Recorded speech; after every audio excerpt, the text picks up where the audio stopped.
Alex André, o que esperar desta prévia? A gente até anteriormente estava falando um pouco mais sobre os estímulos da China, enfim, a gente viu, Vale também foi muito ali impactada por essa volatilidade do minério por conta da desaceleração da China. O que vem nessa prévia de hoje?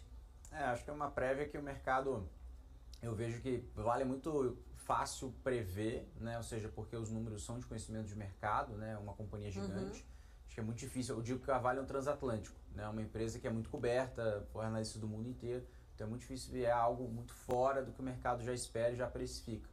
Eu acredito que o próprio preço da Vale, né? Quando a gente fala em relação à precificação do papel, diz muito em relação ao sentimento do mercado e sempre vai seguir o preço da commodity, apesar de a companhia ter sinalizado, inclusive hoje, né, com a questão do ativo junto com a Anglo American, um movimento positivo.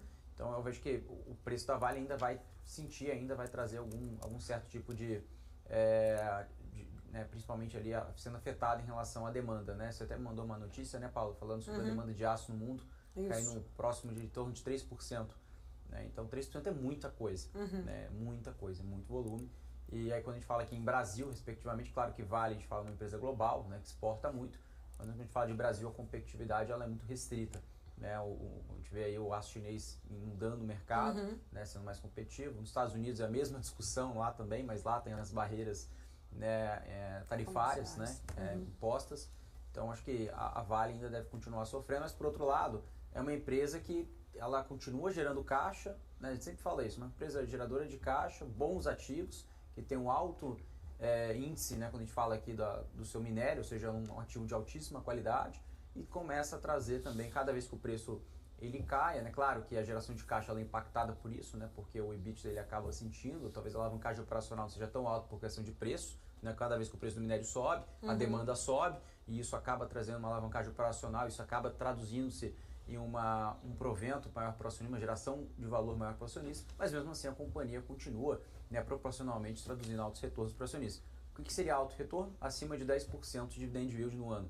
Tá? Então, ajustando por esse preço de R$60 aí, próximo disso, a gente está falando de um papel entregando de 10% a 13%, dependendo da estimativa de cada analista, tá? Que eu vejo aqui no consenso de mercado.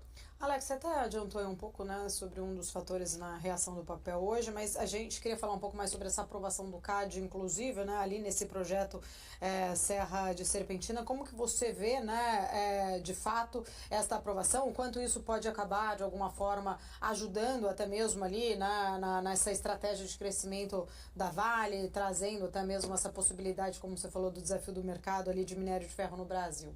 Perfeito.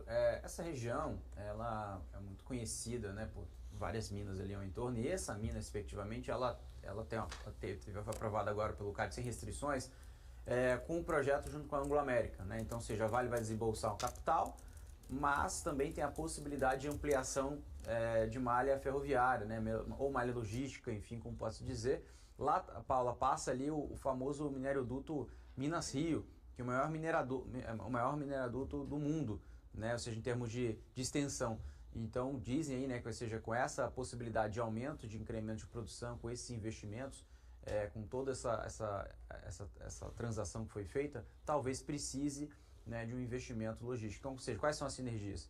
Logística, né, em relação a esse ativo, também em relação à produtividade, né, desse ativo, e também mostra, né, as parcerias que a Vale tem feito em relação justamente em relação à produção, ou seja, ela começa a fazer parcerias de formas estratégicas para conseguir conduzir uma extração ali dessa região de Minas que não é desconhecida, né? A Anglo já está nessa região já faz muitos anos, enfim, desde lá de trás eu lembro que a Anglo já fazia parceria lá com a antiga MMX, que foi a dona do sistema Minas Rio, passou, a Anglo comprou, e aí a Vale entrou em alguns ativos, e agora a Vale fazendo parceria de alguns anos para cá, junto com a Anglo American, que é um gigante também nacional do setor, não nacional, digo internacional, mas aqui no Brasil, ampliando as suas parcerias.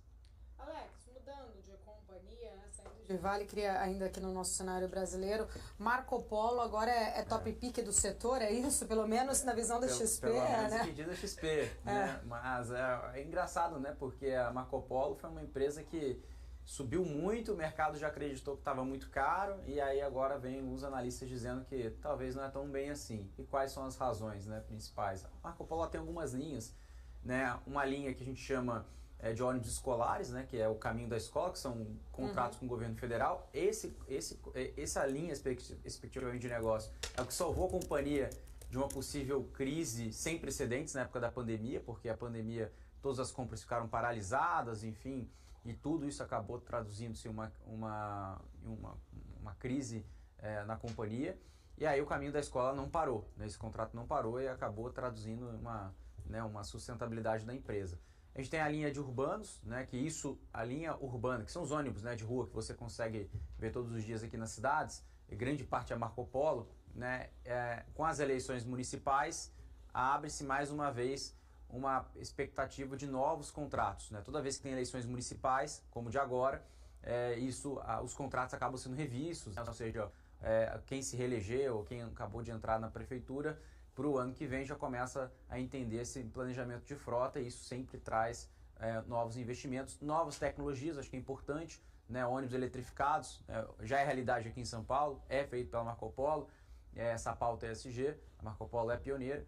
Também o ônibus ônibus rodoviários que a gente fala, né? Ou seja, ônibus intermunicipais, né? Que você viaja de uma cidade para outra, e acaba também trazendo um incremento, principalmente pela nova linha que eles possuem, a linha G8, que é uma tecnologia nova, ou seja, um ônibus mais confortável, enfim, que economiza mais combustível, então os volumes estão indo muito bem. E as exportações, né? A Marco Polo, que exporta para o mundo inteiro, foi uma linha de unidade de negócio que ficou muito, um crescimento muito baixo, até mesmo uma queda, e agora essas linhas, né, começam a mostrar toda uma parte de crescimento, ou seja, a parte urbana crescendo, com essa questão das eleições, caminhos da escola, enfim, não tem nenhuma grande novidade, continua entregando. A parte urbana, como eu acabei de dizer, a parte rodoviária, né, enfim, crescendo em ritmo interessante, né, principalmente em relação à renovação de frota. As empresas estão começando a entender que a demanda é contínua, não tem mais nenhuma grande incerteza em relação a esse ponto, e a parte internacional crescendo apesar dos desafios, mas o mundo agora, né,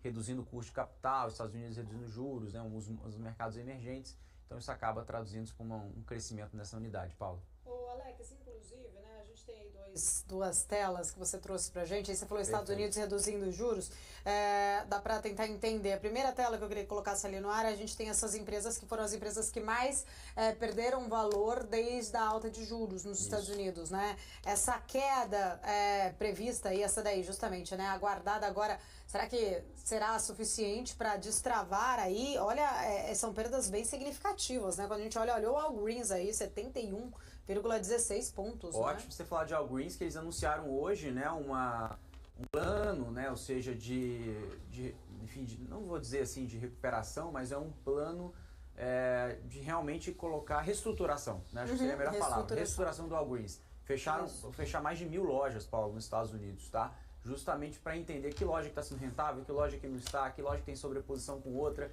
Então eles anunciaram, inclusive hoje que saiu, estava lendo também notícias em canais internacionais, essa reestruturação do Walgreens, porque mostra, né, a maior queda, 70% de 2022 para cá.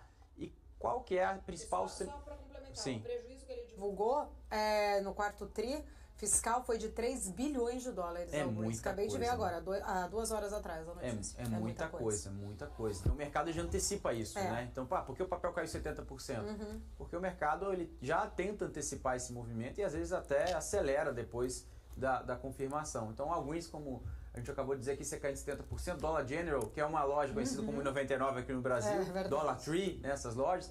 Então, ou seja, são lojas impactadas pela inflação, porque a gente está falando aqui de público de média baixa renda, é o que mais acaba sendo prejudicado com o aumento de inflação. Ele que acaba consumindo menos, né? O crédito ficando mais caro, mais restritivo. Então, acho que a principal semelhança, Paula, de todas essas empresas que estão aqui, olha, é interessantíssimo. Tem empresas aqui que são líderes de mercado. Olha a Pfizer, por exemplo. Verdade. Né? Ela está aqui por quê? Por uma empresa, né, que a gente fala em relação à economia real. Né? Claro que teve também uma dissonância em relação a essa queda do boom que teve da pandemia. Né? Ou seja, a gente pegar uma janela de 20 para 21, né, durante as vacinas do Covid, né, Pfizer, Moderna, subiram muito. Enfim, tem uma correção, mas a gente sabe que são empresas que continuam inovando, continuam crescendo. Empresa de economia real que está dentro daquele bolo que eu falei do healthcare. Healthcare, indústria, varejo, tá tudo aí dentro. Né? São empresas que acabam sendo prejudicadas. Tem grandes empresas, a Paramount, tem a Warner Bros, várias empresas aí se prejudicaram. Então a gente tem outra tabelinha que vamos mostra na outro outra. contraste. Né? Então, ou seja, quais empresas que saíram vencedoras, e aí o mercado tenta virar esse jogo, né? Ou seja, virar essa tabela, né, de cima para baixo e entender assim, agora será que as empresas que mais caíram aqui podem subir? Mas aí a gente vai precisar de dois fatores, que não é de agora, a gente vai ter que acompanhar ao longo do tempo, que é a questão do catalisador de juros, atividade econômica e também o resultado das empresas. Então esse quarto é muito importante para entender isso. Como a gente já acabou de ver, a Green está começando a se movimentar. E a NVIDIA, né? A NVIDIA que não é novidade para todo mundo, subiu mais de 1000%, sendo precisamente aqui 1072% desde 2022. Aí temos a Supermicro. É interessantíssimo falar sobre a Supermicro, Paulo, porque a Supermicro é uma empresa, né, que produz, né, servidores, né, ou seja, para inteligência artificial, e esse impulsionamento foi derivado da NVIDIA, né, dessa demanda de AI. E qual é a empresa brasileira que é autorizada, é a única empresa autorizada pela Supermicro no Brasil em produzir em nome da Supermicro aqui, né, por uma demanda de inteligência artificial que ainda nós não vimos aqui, é a Positivo Tecnologia. É a única empresa que tem autorização da Supermicro em produzir no Brasil os servidores deles. Então é uma demanda que a empresa está esperando. Então acho que é um ponto importantíssimo. E aí são várias empresas de tecnologia que estão aqui, Palantir, Uber, que surpreendeu. Então esses são os principais pontos, tá, Paula? Maravilha, Alex. Só preciso falar tchau, um tempo esgotado. Obrigado, muito bom Paula. falar contigo. Obrigada, até semana que vem. Obrigado, Paula. Até mais. Tchau, até tchau. Mais. Obrigado.